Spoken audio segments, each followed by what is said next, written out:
সালে ছাদ থেকে ফেলে দিয়ে হত্যা করা হয়েছিল ডক্টর ফয়েজ আহমেদকে।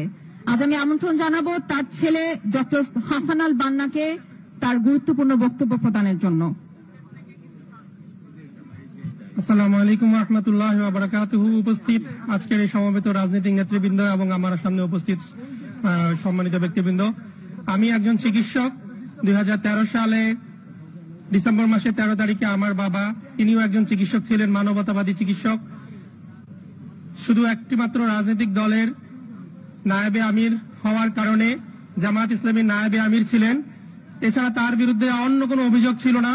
শুধু এই কারণে খুনি হাসিনার সরকার র্যাব কর্তৃক টার্গেটেড কিলিং এর লিস্টে ওনাকে রেখে 4 তলা বাসার উপরে হাত বেঁধে ফেলে, উপর থেকে ফেলে, ছাদ থেকে ফেলে দিয়ে হত্যা করেছে।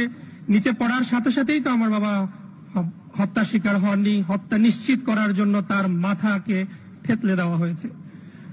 আমরা সেই সময়ের কথা যখন মনে পড়ে, আজকে এখানে এসে আমাকে কিন্তু একদিক থেকে সৌভাগ্যবান মনে হচ্ছে।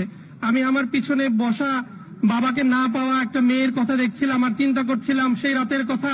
কারণ সেই রাতে যখন আমি জানতে পারলাম আমার বাবাকে হত্যা করা হয়েছে, শহীদ করা হয়েছে, তখন আমি আমার ভাইকে ফোন করছিলাম, যিনি সাংবাদিকতার সাথে জড়িত। ভাই, সব সাংবাদিকদের বলেন যেন আমার বাবার লাশটা যেন অন্তত তারা গুম করতে না পারে।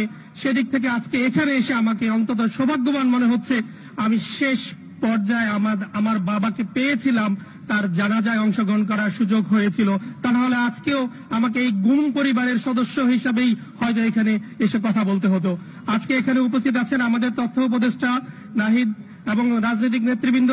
আমরা একজন ভিকটিম পরিবারের সন্তান হিসেবে বলতে চাই, সংস্কার তো চাই রাষ্ট্রের, কিন্তু তার আগে বিচার চাই। এই খুনি হাসিনা যার ক্ষমতা মসনদে টিকে থাকার জন্য এরকম অনেক মানুষকে হত্যার শিকার হয়েছে, আমরা সেই বিচার প্রক্রিয়া আগে দেখতে চাই। রাষ্ট্রের সংস্কারের আগে আমাদের কাছে সেই খুনি হাসিনার বিচারটা বেশি গুরুত্বপূর্ণ। সেই সাথে আমি আরেকটি কথা বলতে চাই, যে রাষ্ট্রীয় বাহিনীকে ব্যবহার করা হয়েছে, যে রাষ্ট্রীয় বাহিনীর আমরা জানি সকল সদস্য খারাপ ছিলেন না, কিন্তু তবুও তো কিছু অমানুষ, কিছু পশু সেই র্যাব, সেই পুলিশ বাহিনীর মধ্যে ছিল। সে আমরা দেখতে পাচ্ছি না, কিন্তু সেই পুলিশ বাহিনী, সেই র্যাবের সেই পশুদেরকে আইডেন্টিফাই করা হয়েছে কিনা। আজকের রাস্তায় র্যাব দেখলে আমার ঘৃণা হয়। আমার মেয়ে যখন রাস্তা দিয়ে যায় আমরা এত আতঙ্কিত ছিলাম, বলে বাবা পুলিশ। গতকালকে আমি বলছিলাম বাবা পুলিশ দেখে ভয় পেও না, দেশ স্বাধীন হয়েছে। আমরা সেই র্যাব পুলিশের যে সমস্ত বাহিনীর যারা হত্যাকারের শিকার ছিল তাদেরও বিচার চাই। এবং ব্যক্তিগতভাবে এক পারিবারিকভাবে আসলে এই পোশাকটার পরিবর্তন চাই। এই পোশাক দেখলে রাস্তায় ঘৃণা হয়। আমার বিশ্বাস এই পুলিশ এবং র্যাবও এই পোশাক পরে কাজ করতে চান না।